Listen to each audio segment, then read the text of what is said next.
We need transparency around the plan for the Western Sydney Aerotropolis. The Western Sydney Parkland draft blueprint says the population is set to grow from 1.056 million in 2016 to 1.7 million in 2036 and by more than 2 million by 2056. A large proportion of that growth and the heart of the Western Sydney Parkland City will be the Aerotropolis. It will dramatically change the landscape of Western Sydney. The government must be completely transparent about the development of these precincts, as we need to ensure that the infrastructure and planning delivers to the needs of Western Sydney communities and businesses. In the Daily Telegraph on the 5th of July, Tom Forrest from Urban Task Force said, "There is a desperate need to link housing supply and new jobs with infrastructure delivery and sound planning," adding major projects were coming in late and over budget.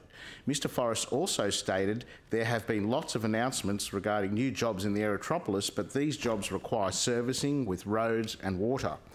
We need transparency around the job targets. The government states that, and I quote, "The Aerotropolis will be the catalyst for the 200,000 jobs in the Western Parkland City." However, we are yet to see mechanisms in place to monitor this or the evidence to justify that there will be those jobs. Western Sydney Airport is expected to handle 5 million passengers when it opens in 2026 and 10 million by 2031. We need to ensure that the surrounding infrastructure is adequate. We know that the government has wasted over $25 billion and counting in cost blowouts on major projects in our state. So we need to ensure that they are getting it right with the Aerotropolis. We have also already seen mismanagement with the construction of the M12. It's 2 years behind schedule and over $800 million over budget. Despite the government stating that the Sydney Metro Airport line was tracking to time and budget, the Sydney Morning Herald reported on the 4th of August that internal documents showed it is now expected to be $2 billion more than previously disclosed. In 2016, the New South Wales government nominated a fuel pipeline to be included by Infrastructure Australia's 2017 priority list. However, in 2019, the New South Wales minister at the time said his advice was that there was no need for the pipeline for a substantial period of time. It is essential that the government ensures that there is efficient fuel supply to the area, as fuel trucks add significant congestion to our roads. It is clear we cannot trust this government with land acquisitions for the area.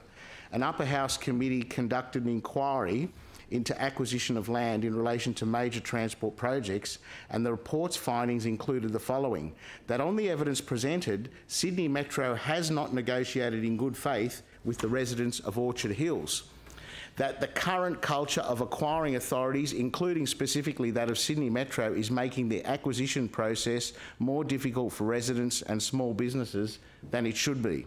David Newhouse stated that individuals who pursued a valuation had received nearly 5 times more in compensation from the Valuer General than what was offered by Sydney Metro. A business owner had been offered just $32,000 in compensation, yet the Valuer General concluded that a 542% increase be dispersed. Our Western Sydney residents deserve to be treated fairly by this government. The government has been failing to provide adequate health services and school infrastructure to Western and South West Sydney. An upper house inquiry report on South West Sydney health services was damning, concluding that services have been subject to historic levels of underfunding. BHI figures show that approximately 1 in 8 patients are leaving Western Sydney emergency departments without treatment. With the chronic underinvestment in services and the expected population growth with the Aerotropolis, the issues will only be exacerbated. Without adequate infrastructure, access and connectivity for the Aerotropolis, it will pose huge concerns for the community. We need to ensure the Aerotropolis will be resilient and works for the future of Western Sydney.